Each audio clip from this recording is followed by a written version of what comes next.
मेरे सभी बच्चों, मैं तुम्हें एक कहानी सुनाता हूँ।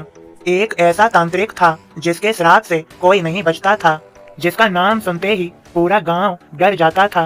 पूरे गांव में सन्नाटा छा जाता था। उसी तांत्रिक ने एक शिष्य को देखते ही श्राप दे दिया। उसने कहा, उस शिष्य से तो कल का सूरज नहीं देख पाएगा।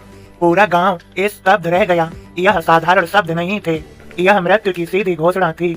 दिन का समय था। समर्थ गुरु रामदास जी का एक शिष्य भिक्षा लेने गांव पहुंचा था। वह घर घर जाकर शांत स्वर में पुकार रहा था, समर्थ गुरु की जय, भिक्षाम देहि। तभी एक दरवाजा जोर से खुला और बाहर निकला एक भयानक तांत्रिक। आंखों में क्रोध, स्वर में छल। वह गर्जा, मेरे द्वार पर आकर किसी और का गुणगान करता है, कौन है ये समर्थ?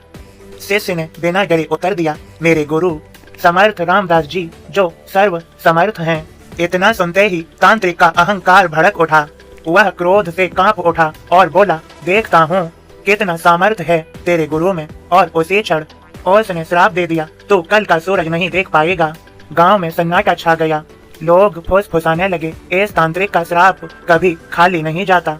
शिष्य भारी मन से आश्रम लौट आया। आश्रम पहुंचा तो गुरुदेव मुस्कुराकर बोले, भिक्षा ले आया? शिष्य की आंखें भर आईं और कपकपाती आवाज में बोला, गुरुदेव भिक्षा में अपनी मृत्यु ले आया हूँ। सब कुछ सुनकर भी गुरुदेव शांत रहे और बोले, अभी पूरी रात बाकी है, चिंता मत कर। रात्रि आई। गुरुदेव ने कहा, मेरे चरण दबाओ और याद रखना, चाहे जो हो जाए चरण मत छोड़ना। रात्रि का पहला प्रहर आया। तांत्रिक ने सोने चांदी से भरी देवी भेजी। देवी बोली, यह सब ले लो। शिष्य ने दृढ़ स्वर में कहा, देना है तो यहीं आकर दीजिए, मैं गुरु के चरण नहीं छोड़ सकता। देवी लौट गई।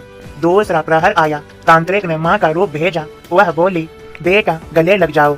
शिष्य की आंखें नम हो गईं, पर बोला, माँ आप यहीं आ जाइए, मैं गुरु चरण नहीं छोड़ूंगा।